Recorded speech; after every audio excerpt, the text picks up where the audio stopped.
اور وہ جو سامان دینا وہ میرے پاس لا، اور لا کے مجھے دے تاکہ میں جلدی سے اس آدمی کے لیے بندوبست کروں. پتہ نہیں بیچارہ کتنے دنوں کا بھوکا ہے، پتہ نہیں بیچارہ کتنے، اپنے بچوں نے 3 دن سے روٹی نہیں کھائی. لا نہ ذرا. حضرت سلمان فارسی کہتے ہیں میں نے تھوڑا توقف کیا کہ میں آپ کا بستر لے جاؤں، یہ کمبل لے جاؤں، تو فرمانے لگی حکم ہے میرا، وہ جانا پڑے گا. جناب سلمان فارسی کہتے ہیں میں شمون یہودی کے پاس گیا، میں نے کہا یہ کمبل لو، چاہے تو نگد پیسے دے دو، سامان خرید لیتے ہیں، اور چاہے تو اناج، جوں، سرکہ، کھجوریں جو تمہارے پاس ہے دے دو. وہ کہنے لگا یہ کس کا ہے؟ بڑا شاندار ہے، بڑا خوشبو والا ہے.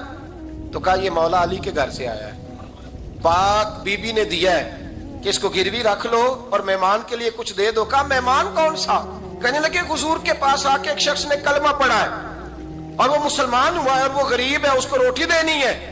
تو وہ شمون یہودی کہنے لگا میں بھی تو رات پڑھا کرتا تھا، تو آج ہی سویرے میں نے پڑھا ہے، آج ہی سویرے پڑھا ہے، ابھی پڑھا ہے. میں بڑی دیر سے حضور آئے تھے پر میری آنکھوں پہ پردہ ہی رہ گیا. مقدر سکندر کا دیکھو کہ پیاسے چلے جا رہے ہیں کنارے کنارے، میں پیاسا ہی مرنے لگا تھا. آج ہی میں نے پڑھا ہے کہ جو آخری امت آئے گی نا، اس امت میں جو رسول اللہ صلی اللہ علیہ وسلم کے قریبی ہوں گے، ان کا کمال یہ ہوگا کہ وہ اپنا پیٹ پر پتھر باندھ کے دوسروں کی مدد کیا کریں گے. یہ میں نے آج ہی پڑھا ہے اور ابھی تو نے مجھے اس کا نظارہ کرا دیا ہے. کہنے لگا یہ چادر بھی لے جا، جوں بھی لے جا، سرکہ بھی لے جا، آٹا بھی لے جا، کھانا بھی لے جا، اور اس طرح کر کے میرے پاس سے نگد بھی لے جا. اور جناب فاطمہ سے کہنا یہ سارا کچھ رکھ لے، اور انہیں کہنا کہ مجھے پتا ہے آپ قبول نہیں کریں گی پر قبول کر لے، وہ آپ کا کمبل آیا ہے تو میرا دل نرم ہو گیا ہے، میں یہ قربانی بھی دیتا ہوں اور آپ کے باپ کا کلمہ پڑھ کے مسلمان بھی ہوتا ہوں. حضرت فضا کہتی ہیں، حضرت فضا بہت سے، اور جناب فاطمہ بڑی شفقت کرتی تھی ان کے ساتھ. جناب فضا کہتی ہیں ہمارے ساتھ ہی نا 2-4 گھر چھوڑ کے ایک یہودی مسلمان ہوا تو اس کے رشتہ داروں نے رشتے توڑ دیے، ناطے توڑ دیے، سارا خاندان مسلمان ہو گیا، لوگوں نے ملنا گلنا چھوڑ دیا. فرماتے ہیں کہ اس کی بیوی فوت ہو. علیہ السلام نے جب ان کو لے کے حضور داخل ہوئے تو جناب فاطمہ نے آنکھیں جھکا لی، پردہ کر لیا. تو حضور نے فرمایا بیٹی وہ تو نابینا ہے. تو عرض کرنے لگی حضور مجھے تو نظر آ رہا ہے نا. یعنی حضور نے جو ازواج کو کہا وہ بات کی. جناب فاطمہ کا جو انداز ہے وہ نرالا ہے.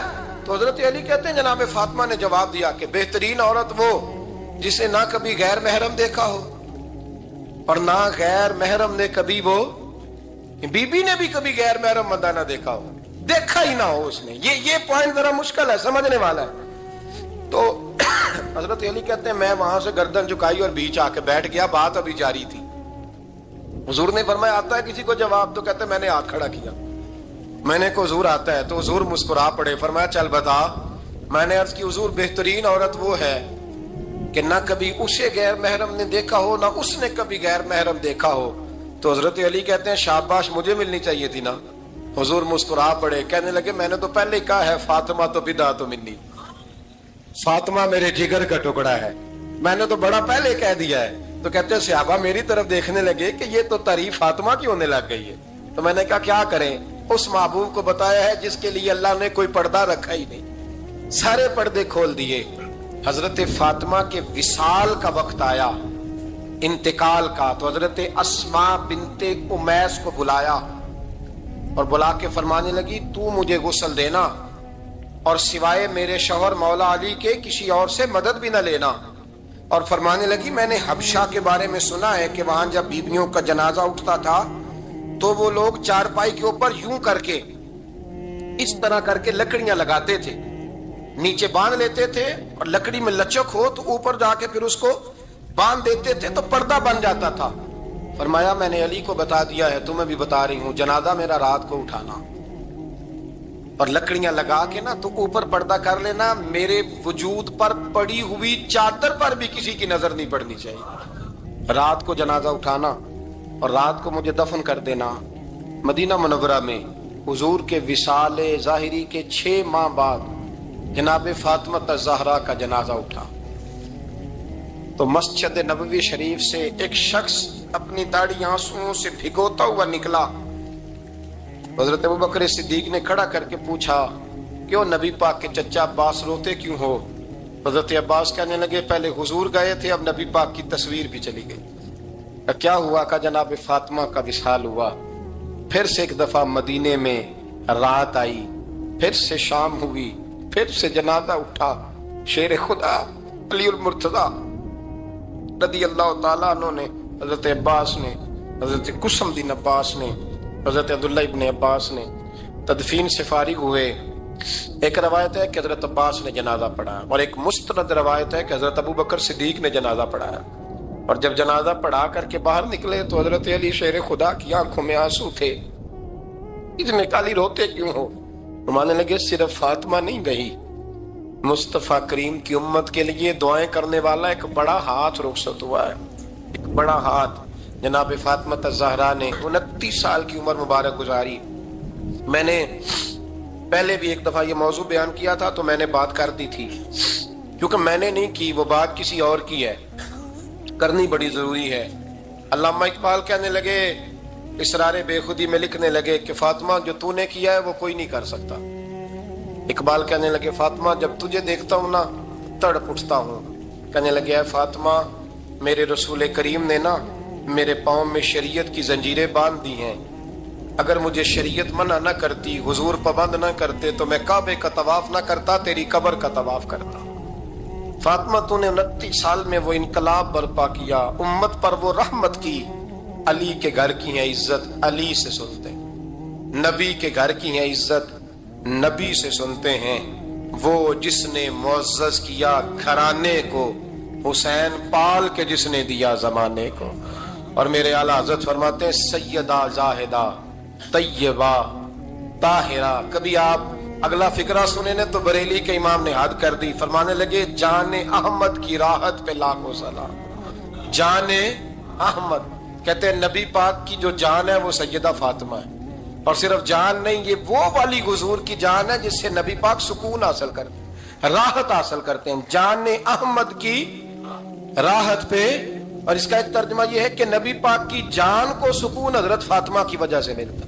جان احمد کی راحت پہ لاکھوں سلام۔ اور حضرت حسنین کریمین کا ذکر کرتے ہوئے فرماتے ہیں آب تطہیر سے جس میں پودے جمے۔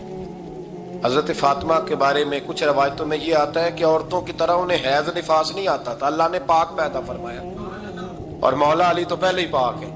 تو فرماتے ہیں یہ جو بچے ہوئے نا یہ آب تطہیر سے جس میں پودے جمے۔ یہ بریلی کے امام کی محبت ہے سیدہ فاطمہ سے اور حسنین کریمین سے۔ کیا انداز ہے! کہنے لگے آب تطہیر سے جس میں پودے جمے، اس ریاض نجابت پہ لاکھوں سلام۔ اس ریاض، پتہ نہیں کہاں بیٹھ کے لوگ اہل بیت کی شان بیان کرتے ہیں، اہل بیت کی شان سننی ہے تو بریلی کے امام سے سنو۔ اس ریاض نجابت پہ کہتے ہیں حضرت فاطمہ صرف پاک نہیں، پاکیزگی کا پورا باغ ہے، پورا، یعنی ان کی چھاؤں بھی پاک ہے، ان کا سایہ بھی، ان کا پھل بھی، ان کی ٹہنیاں بھی، بولے تو صحیح یار، ان کی ٹہنیاں بھی، ان کی زمین بھی، اس ریاض نجابت پہ لاکھوں سلام۔ نبی پاک صلی اللہ تعالی علیہ وسلم کی نگاہ فیض سے جن لوگوں کی تربیت ہوئی اور پھر انہوں نے اپنے علم سے، اپنی حکمت سے، اپنی دانائی سے اور اپنی بے پناہ جرت اور بہادری سے دنیا میں بہترین نمونہ چھوڑا، ان میں سے ایک بڑا نام حضرت مولا علی شیر خدا کا ہے۔ بالعموم ہم یہ دیکھتے ہیں کہ جو لوگ بہت زیادہ بہادر ہوتے ہیں نا، میدانوں کے ہوتے ہیں، لڑنے، جہاد کرنے، جد و جہد کرنے کا مزاج رکھتے ہیں، ان کا علم سے شغف نہیں ہوتا، پڑھنا لکھنا، دانائی کی بات کرنا، حکمت کی بات کرنا ان کا کام نہیں ہوتا، وہ تو میدان کے لوگ ہیں۔ اور جو لوگ کتاب کے، علم کے، اس معاملے کے ہوتے ہیں، ان میں کئی دفعہ ایسا ہوتا ہے اللہ ماشاءاللہ کہ وہ لوگ کتاب کے تو ہوتے ہیں، علم حکمت کے تو ہوتے ہیں، لیکن میدان کے اندر تلوار لے کے بنفس نفیس شامل ہونا ان کے بس کی بات نہیں ہوتی۔ لیکن تاریخ میں حضرت مولا علی شیر خدا ایک عجیب فضیلت والی شخصیت ہیں کہ وہ اگر علم کی بات کریں تو ان سے زیادہ دانا کوئی نہیں، حکمت کی بات کریں تو ان سے زیادہ بہترین بات کرنے والا کوئی نہیں. ان کے پاس بیٹھا جائے تو انسان کی تربیت کرنے والا ان سے اچھا مربی نظر کوئی نہیں آتا. یہ ساری باتیں بھی مسلمہ ہیں، لیکن اگر وہ تلوار لے کے میدان میں نکل آئیں تو دیواریں ہلتی رہتی ہیں اور در کانپ جاتا ہے، اور علی کا نام سن کے اب بھی خیبر کانپ جاتا ہے. تو ایک تو حضرت علی شیر خدا رضی اللہ تعالیٰ عنہ کی زندگی میں یہ دو باتیں کہ علم، حکمت، دانائی، جذبہ، شوق جہاد کے لیے، اور پھر میدان کے اندر ثابت قدمی. اور تیسری بات جو بڑی متاثر کن ہے اور اپنی طرف کھینچتی ہے وہ یہ ہے کہ ان کی سادگی، ان کا عجز، ان کا خلوص، ان کا بالکل نارمل زندگی گزارنا، عام لوگوں کی طرح اپنے روزمرہ کے معاملات کو سر انجام دینا. جو آدمی کسی غیر معمولی حیثیت کا مالک ہو جاتا ہے نا، اس کا اٹھنا بیٹھنا عام لوگوں جیسا نہیں رہتا. اس کا کچھ نہ کچھ پروٹوکول ہو جاتا ہے، کچھ نہ کچھ اس کی آؤ بھگت ہو جاتی ہے. دو چار لوگ اس کے لیے کھڑے ہونے لگ جائیں تو اس کے ذہن میں بھی بات آتی ہے کہ میں کچھ چیز ہوں، اللہ معاف فرمائے. لیکن بالکل ایک سادہ زندگی، عام لوگوں کے لیے دستور عمل، یہ تین باتیں بڑی متاثر کن ہیں. آپ دیکھیے، سب سے پہلے تو ایک بات سمجھیں، اللہ تعالیٰ نے قرآن مجید میں فرمایا کہ ان الذین آمنوا وعملوا الصالحات سیجعل لهم الرحمن ودا.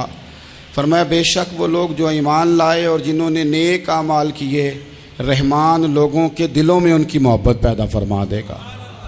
حضرت عبداللہ ابن عباس رضی اللہ تعالیٰ عنہ فرمایا کرتے تھے اس آیت کا پہلا مصداق حضرت علی شیر خدا ہیں. کیوں؟ اس لیے کہ حضرت علی شیر خدا فرماتے ہیں، بخاری مسلم میں فرماتے ہیں، مجھے قسم ہے اس ذات کی جس نے زمین چیر کے دانہ پیدا کیا ہے، مجھ سے رحمت عالم صلی اللہ علیہ وسلم نے وعدہ فرمایا کہ علی یاد رکھنا تم سے صرف مومن ہی پیار کرے گا، اور جس سینے میں تمہارا بغض ہوگا وہ سینہ مومن کا نہیں منافق کا ہوگا. تم سے مومن پیار کریں گے، مومنوں کے دلوں میں کشش ہوگی تمہارے لیے، ان کے سینے کشادہ ہوں گے تمہارے حق میں. حضرت مولا علی شیر خدا کی محبت، ان کا نام آئے تو دل ٹھنڈا ہو جائے، آنکھوں میں روشنی آئے، چہرہ روشن ہو جائے، تو معنی یہ ہے کہ ایمان مضبوط ہے دل میں. اور اگر بندہ کمزور ہونے لگ جائے، اگر اس کی کیفیات کوئی اور رنگ پیش کرے، تو معنی یہ ہے کہ ایمان سینے میں مضبوط نہیں ہے. حضرت علی شیر خدا سے حضور کا جو قربت کا تعلق دیکھیں، کچھ لوگ ایسے ہوتے ہیں کہ جن سے قربت ہوتی ہے. آپ نے کبھی دیکھا ہے ہر بندے سے مل کے بندہ رو نہیں سکتا، ہر بندے کو دیکھ کے رونا آتا نہیں، لیکن کچھ لوگوں سے روح ملتی ہے نا کسی کی، تو ویسے کبھی وہ بندے مل جائیں نا، دل کرتا ہے تینوں سامنے بٹھا لاں، تیرے درد پرانے چھیڑاں. کچھ لوگ ایسے ہوتے ہیں جن کے ساتھ حضور تشریف فرما ہیں، حضرت علی شیر خدا کہیں گئے ہوئے ہیں، تو محبوب کیا فرماتے ہیں؟ فرماتے ہیں اللہ اس وقت تک میرے پاس حضرت اسرائیل کو نہ بھیجنا جب تک میں علی سے ملاقات نہ کر لوں. دعائیں ہو رہی ہیں کہ میری جب تک ملاقات نہ ہو جائے میرا جانے کا وقت نہ آئے. مشکات میں حدیث موجود ہے. تو سرور کائنات علیہ السلام کا جو ان کے ساتھ قربت ہے، حضور کا جو ان سے پیار ہے، حضور نے ہر مہاجر کو ایک انصاری کا بھائی بنایا. انصار کے اندر حضور نے بھائی چارہ قائم فرمایا، اور یہ تاریخ کا وہ والا بھائی چارہ ہے جس کی نہ اس سے پہلے کوئی مثال ہے، نہ قیامت تک دوبارہ کوئی مثال دی جا سکتی ہے. بھائی جب سگے بھائی جب شادی شدہ ہو جاتے ہیں نا، تو ان کی اپنی اپنی جیبیں ہو جاتی ہیں، اپنی اپنی گفتگو ہو جاتی ہے. 6 ماہ کے بچے کے بارے میں بھی وہ کہنے لگ جاتے ہیں میں نے بچوں کا بھی تو کچھ بنانا ہے نا. انہیں بالکل اب وہ چیزیں نظر آنی بند ہو جاتی ہیں جس میں والدین اور بہن بھائی شامل ہوتے ہیں. وہ کہتے ہیں میرے بھی تو بچے ہیں. لیکن یہ بھائی چارہ مہاجرین اور انصار کا اتنا زبردست اور معنی خیز ہے. حضور نے بھائی چارہ قائم فرمایا. سگے بھائیوں کو وراثت دینا مشکل ہوتا ہے. بڑا کہہ رہا ہوتا ہے کمائی تو میں نے کی تھی، چھوٹا کہہ رہا ہوتا ہے کہ باہر تو پہلے میں گیا تھا، جھگڑے. لیکن یہ تاریخ اسلامی کا وہ بھائی چارہ ہے کہ جن میں برادری، قبیلہ، رنگ، نسل، علاقہ ایک نہیں. پر ہزاروں قومیں وجود میں آئیں دہر میں خشک و تر کے رشتے سے، ہم نے بنیاد دوستی رکھی یاد خیر البشر کے رشتے سے۔ اور اقبال نے جن انداز میں اس مضمون کو بیان کیا ہے وہ انداز ہی نرالا ہے۔ اقبال فرماتے ہیں خاص ہے ترکیب میں قوم رسول ہاشمی، بننے میں کوئی خاص، ان کی ترکیب ہی کوئی خاص ہے۔ حضور نے بھائی بھائی بنا دیا۔ اب بھائی جن کو دینی اسلامی مذہبی بھائی بنایا ہے وہ دوسرے بھائی کے بارے میں کیا ذہن رکھتا ہے؟ وہ کہتا ہے کہ میرے بھائی میرا کاروبار بھی آدھا تیرا، جائیداد بھی آدھی تیری، چونکہ تو میرا بھائی ہے تو تو رسی لے کے پیمائش کر لے، میں اپنا گھر بھی بانٹ کے آدھا تجھے دینا چاہتا ہوں۔ جب اس قدر زیادہ لوگوں کی نظریاتی پختگی ہوئی اور لوگ اس قدر زیادہ مزاج رکھنے لگے تو پھر ایک خاص قربت کا ماحول وہاں نظر آیا۔ پھر وہ جو مہاجر بن کے آئے تھے اور بہت زیادہ جن لوگوں نے جہاد کیا تھا، جد و جہد کی تھی، گھر بار چھوڑے تھے، پھر ان لوگوں کو زیادہ دشواری نہیں ہوئی، زیادہ آزمائش نہیں ہوئی دل لگانے میں اور مدینے میں رہنے میں، بڑی آسانی سے وہ لوگ وہاں رہنے لگے اور بڑی جلدی ان کا مدینے سے اور اہل مدینہ سے پیار بڑھ گیا۔ تو میرے عزیز بھائیوں، حضور نے ہر انصاری اور مہاجر کو ایک دوسرے کا بھائی بنا دیا، سب کو بنا دیا۔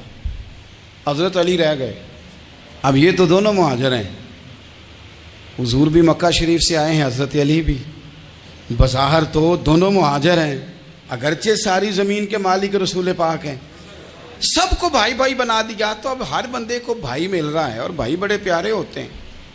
میں کئی دفعہ کہتا ہوں کہ بھائی بڑے پیارے ہوتے ہیں، کچھ قدورتیں دنیاوی طور پر معاذ اللہ دلوں میں آ جاتی ہیں، لیکن بھائی کا درد جو بھائی محسوس کر سکتا ہے وہ بھی دوسرے کو محسوس نہیں ہوتا۔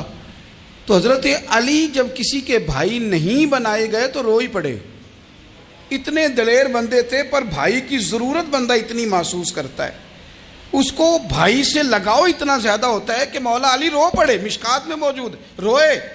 حضور نے فرمایا کیوں روتے ہو؟ عرض کی حضور آپ نے سب کو ایک دوسرے کا بھائی بنایا ہے، میں رہ ہی گیا ہوں، مجھے کسی کا بھائی نہیں بنایا۔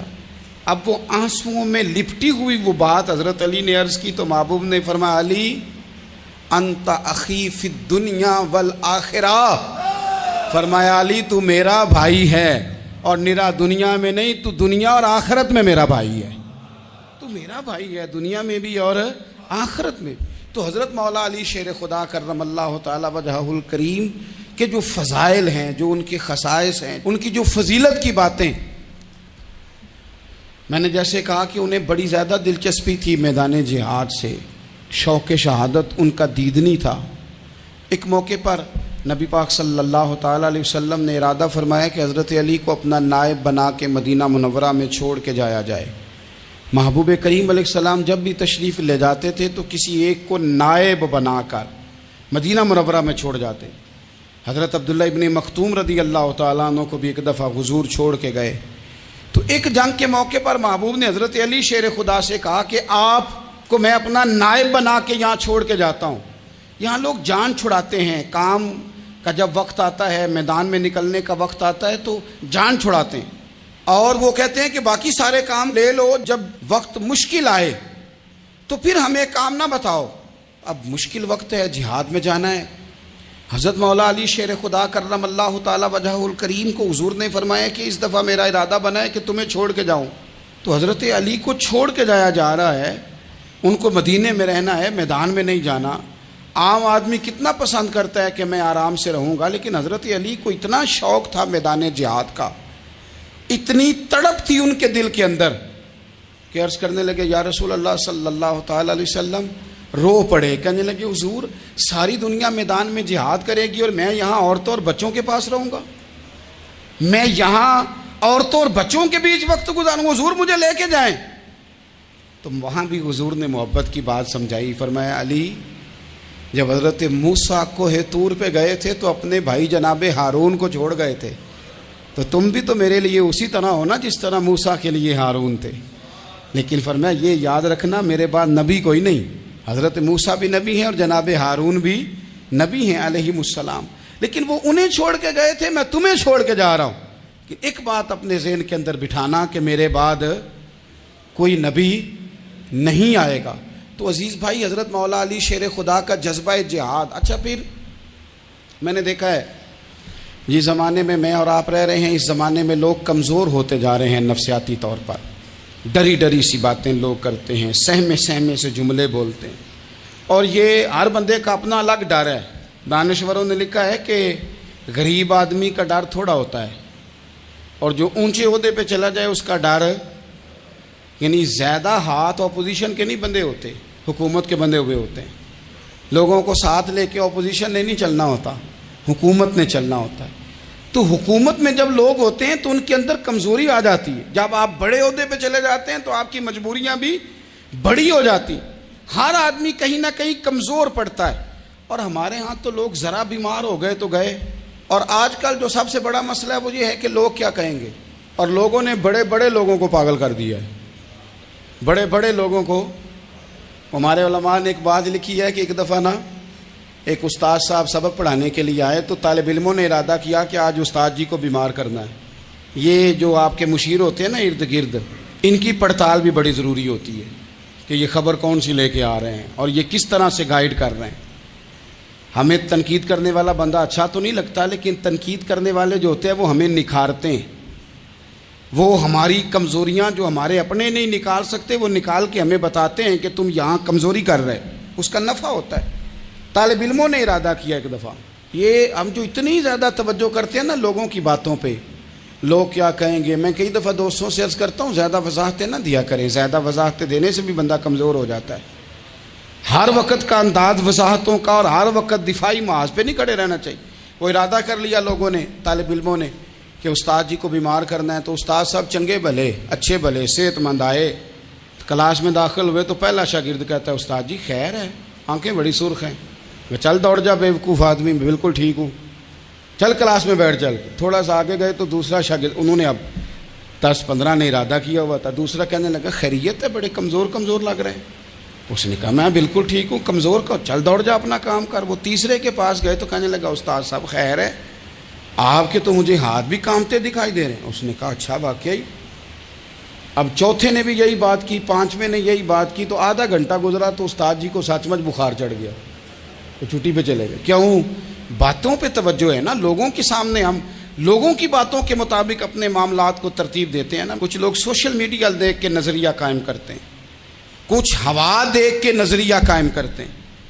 وہ قائد اعظم محمد علی جناح کی ایک بات نہیں بھولتی کہ انہوں نے کہا تھا، ہندو لیڈر جو تھا جس کو لوگ گاندھی کہتے تھے، اس سے کہا تھا تیری اور میری سیاست میں فرق ہے، تو لوگوں کا رجحان دیکھ کے فیصلہ کرتا ہے، اور میں، قائد اعظم کہنے لگے، میں فیصلہ کر کے لوگوں کا رجحان ادھر کر دیا کرتا ہوں. یہ کمال ہوتا ہے کسی شخص کا کہ اس کا اپنا نظریہ غالب آئے، بجائے اس کے کہ وہ دیکھے آج کل لوگ کیا کہہ رہے ہیں تو لہذا میں اس طرح کا ڈال جاؤں. لوگ تو ایک وقت کے لیے کچھ کہتے ہیں، پھر اگلے 4 گھنٹوں میں کچھ اور کہتے ہیں. حضرت مولا علی کے مزاج میں استقامت ہے. اور جو لوگ جو بہت زیادہ پراپوگنڈا کرتے ہیں اور بہت زیادہ کسی کے بارے میں بات کرتے ہیں، ان کا وہ مزاج نہیں، ان کی وہ طبیعت نہیں، وہ اپنے حساب سے فیصلہ کرتے. ایک شخص تھا عمر بن عبد ود، 90 سال کا بوڑھا، لیکن جب تلوار لے کے میدان میں آتا تھا تو 1000 آدمی کے مقابلے میں لڑتا تھا. اور لوگ جگہ جگہ یہ کہتے تھے تو اس طرح ہے جس طرح عمر بن عبد ود لوگوں کو ڈراتا ہے، تو اس طرح ہو گیا. یہ اس کے ارد گرد کے لوگ اس کی مثالیں دیتے تھے. جنگ خندق جب ہو رہی تھی تو یہ مقابلے میں آ گیا. تو حضرت علی المرتضیٰ شیر خدا کرم اللہ تعالی وجہ الکریم بھی تشریف فرما تھے. اب پورے عرب کے اندر اس کے بارے میں یہ کہا جاتا تھا کہ اس سے نہ لڑو، وہ تو خونخوار ہے، وہ تو درندہ ہے، وہ تو جنگلی شیر کی طرح آتا ہے، وہ تو کاٹ کھانے کو دوڑتا ہے، اس سے کون لڑے. ایک خیال تھا. اور وہ پراپوگنڈا بعض اوقات اتنا زیادہ کسی کے بارے میں ہوتا ہے کہ ذہن میں، بچے لوگ آتے ہیں نا بچہ دم کرانے کے لیے تو کہتے ہیں پیر صاحب بڑا ضدی ہے، کسی کی بات نہیں مانتا، باقی بچے ٹھیک تھے، یہ تو بڑا ہی نالائق نکل آیا ہے. تو میں کہتا ہوں کہ آپ اس کے سامنے یہ والی باتیں نہ کریں، یہ پکا ہو جائے گا کہ میں ضدی ہوں. تو آپ ذہن بنا رہے ہیں اس کا کہ تو اس طرح کا ہے. ذہن بنا دیا لوگوں نے کہ عمر ابن عبد ود کے مقابلے میں کوئی نہیں آ سکتا. خندق میں یہ آیا، اس نے للکارا مسلمانوں کو، آؤ وہ تمہاری جنت کدھر ہے جس کے بارے میں تم کہتے ہو کہ ہم شہید ہوں گے، تو آؤ میرے مقابلے میں نکلو. جب اس نے پہلی دفعہ للکارا تو ابھی بات ختم نہیں ہوئی تھی کہ مولا علی تلوار لے کے اللہ اکبر کہتے کھڑے ہو گئے.